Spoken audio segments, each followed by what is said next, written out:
भारत के बहुत ही कर्मठ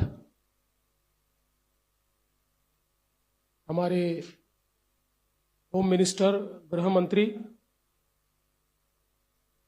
आदरणीय अमित भाई शाह,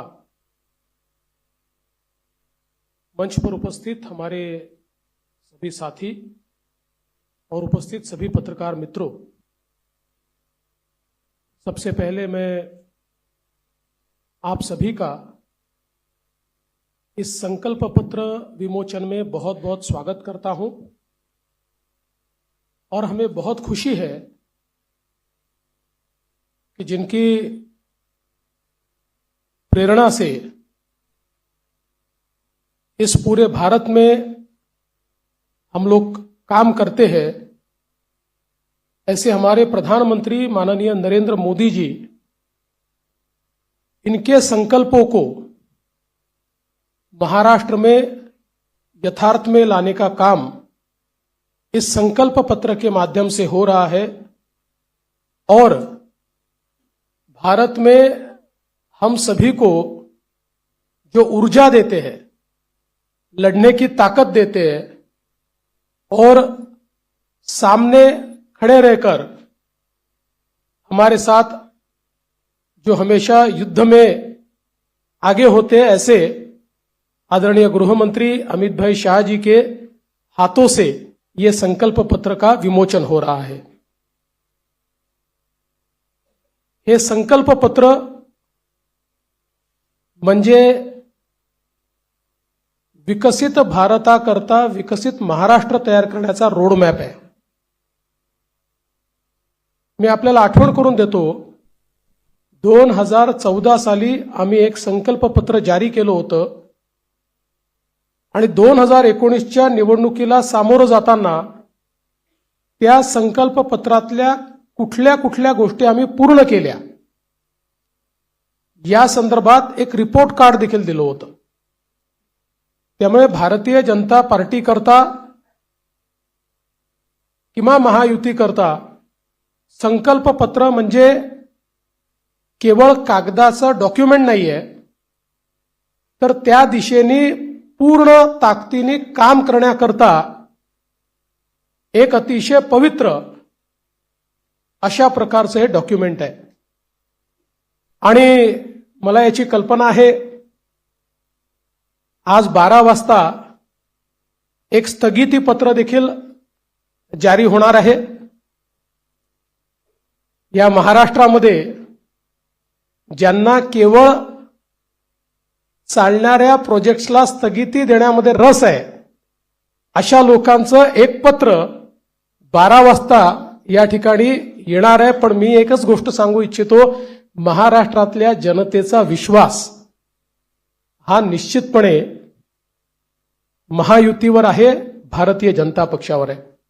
आजचं जे संकल्प पत्र आहे याच्यामध्ये अनेक गोष्टी आहेत, पण ज्या 25 गोष्टी आम्ही हायलाइट केलेल्या आहेत, या 25 गोष्टींमध्ये 10 गोष्टी, आमचे पहिले 10 मुद्दे हे जो आम्ही महायुतीचा 10 कलमी कार्यक्रम म्हणून घोषित केला, तेच 10 मुद्दे आमचे असणार आहेत। याच्यामध्ये लाडक्या बहिणींना पुढच्या काळामध्ये 1500च्या ऐवजी 2100 रुपये देण्याचा आमचा संकल्प आहे। शेतकऱ्यांची कर्जमाफी करण्याचा आमचा संकल्प आहे, कारण शेतकऱ्यांना आम्ही ऑलरेडी मोफत वीज दिलेली आहे, पण शेतकऱ्यांची कर्जमाफी आम्ही करतो आहोत। आणि त्यासोबत आम्ही भावांतर योजना आणतो आहोत, म्हणजे हमी भावापेक्षा जर कमी भावामध्ये मार्केटची खरेदी सुरू झाली तर हमी भावाने खरेदी तर करूच, पण ज्या ठिकाणी हमी भावाने खरेदी होणार नाही त्या ठिकाणी भावांतर योजना राबवून जो काही मधला डिफरन्स आहे तो थेट शेतकऱ्याच्या खात्यामध्ये टाकण्याचा निर्णय आम्ही घेतलेला आहे। आणि हे आम्ही मागच्या वर्षी देखील करून दाखवलं।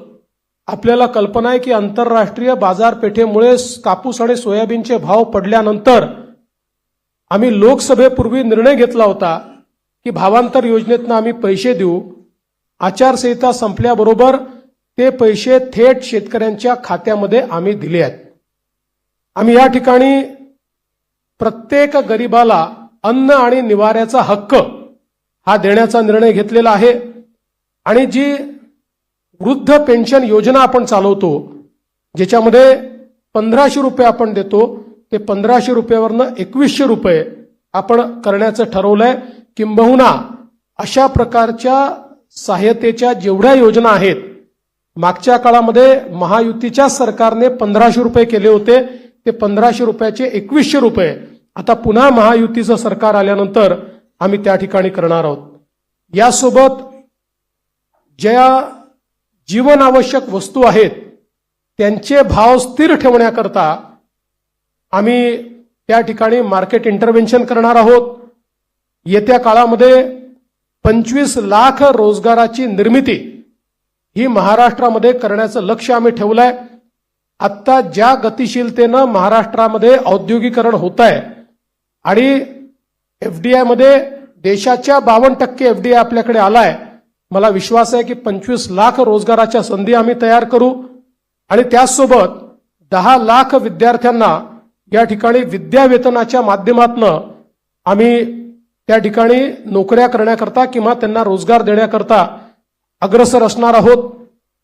दुसरं, मागच्या 2.5 वर्षामध्ये आम्ही सरकारी नोकऱ्यांवरचा सगळा निर्बंध हटवून जवळपास 1 लाखपेक्षा जास्त, आम्ही 75,000 घोषणा केली होती, पण 1 लाखपेक्षा जास्त नोकऱ्या या सरकारी क्षेत्रामध्ये त्या ठिकाणी दिलेल्या आहेत.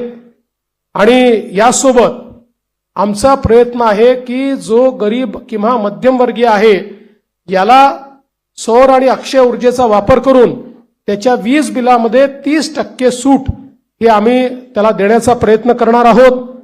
त्यासोबत सरकार स्थापनेच्या 100 दिवसामध्ये विजन महाराष्ट्र 2029 अशा प्रकारचं एक विजन डॉक्युमेंट हे आम्ही तयार करू. विज्ञान आणि तंत्रज्ञानाच्या क्षेत्रात आम्ही महाराष्ट्राला पहिल्या क्रमांकावर कसं ठेवायचं हा आमचा प्रयत्न असेल. मेक इन महाराष्ट्राचं जे धोरण आहे ते अधिक प्रभावीपणे राबवून याला मोस्ट प्रेफर्ड डेस्टिनेशन अशा प्रकारची परिस्थिती आम्ही तयार करू. महाराष्ट्राला फिनटेक आणि एआय याचा हब म्हणून आम्ही तयार करू. फिनटेक आणि एआय मध्ये सर्वात जास्त पुढच्या काळामध्ये रोजगाराची निर्मिती होणार आहे आणि त्याचं सर्वात मोठं केंद्र हे महाराष्ट्र असेल. यासोबत एरोनॉटिकल आणि स्पेस या क्षेत्रामध्ये उत्पादनाच्या संधी आहेत, त्या संदर्भात आमचं सरकार काम करेल. आम्ही असं ठरवलंय की शेतकरी या ठिकाणी जे काही खत खरेदी करतात त्याच्यावर जो एसजीएसटी आम्हाला मिळतो तो एसजीएसटी आम्ही शेतकऱ्यांना परत करणार आहोत. त्यासोबत आम्ही शेतकऱ्यांकरता मोठ्या प्रमाणात जी मूल्य साखळी आहे ती मूल्य साखळी तयार करण्याचा आमचा प्रयत्न असणार आहे, जेणेकरून शेतमालाला त्या ठिकाणी मोठ्या प्रमाणात भाव मिळेल. 2027 पर्यंत आता महाराष्ट्रामध्ये 11 लाख लखपती निधी आम्ही तयार केलेले आहेत. 2027 पर्यंत 50 लाख लखपती निधी या महाराष्ट्रामध्ये तयार करण्याचा आमचा संकल्प आहे. अक्षय अन्न योजना ही गरिबांकरता सुरू करण्याचा आमचा संकल्प आहे.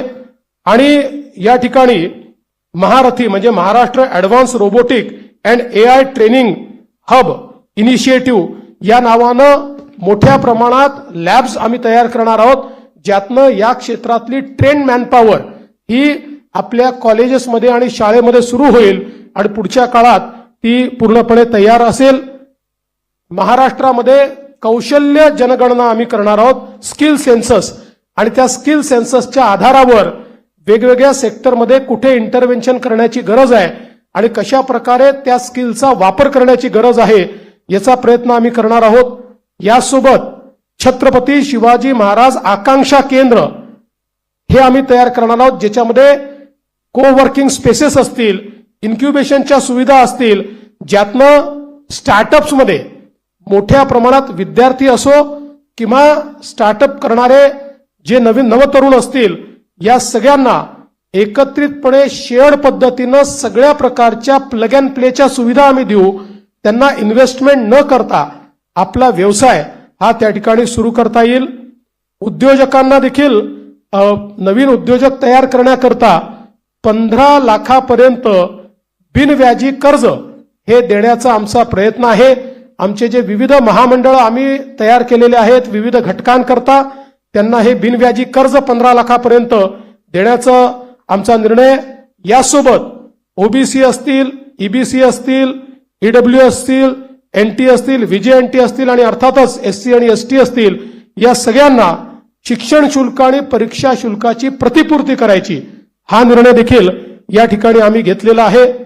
युवांमध्ये मोठ्या प्रमाणात फिटनेस असला पाहिजे या दृष्टीनं स्वामी विवेकानंद युवा आरोग्य आणि फिटनेस कार्ड हे आम्ही तयार करणार आहोत आणि युवांच्या फिटनेस करता एक मोठी मोहीम हातामध्ये घेऊन क्रीडा क्षेत्रामध्ये आणि फिटनेसच्या क्षेत्रामध्ये मोठ्या प्रमाणात संधी उपलब्ध करून देण्याचा आमचा प्रयत्न आहे.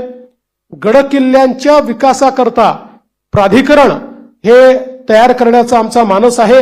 मागच्या काळात काही गडकिल्ल्यांकरता आपण केला पण सर्व गडकिल्ल्यांचं संवर्धन करणारं एक प्राधिकरण हे या ठिकाणी आम्ही तयार करणार आहोत आणि ज्येष्ठ नागरिकांना प्राधान्य देण्याच्या दृष्टीनं एक ज्येष्ठ नागरिकांसाठी विविध सेवा देणारं धोरण. आज आपल्याकडे आपण अनेक सेवा देतो पण त्या सगळ्या ज्या सेवा आहेत या सेवांचं एक एकत्रित धोरण हे तयार करण्याचा आमचा प्रयत्न आहे.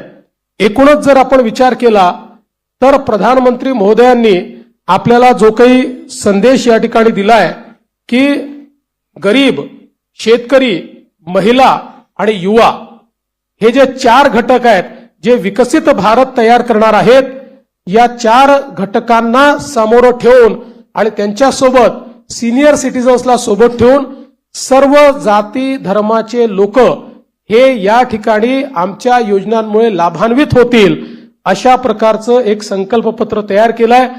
जे मूळ आमचं डॉक्युमेंट आहे याच्यामध्ये सगळ्या क्षेत्रांचा रोडमॅप देखील आम्ही दिलेला आहे.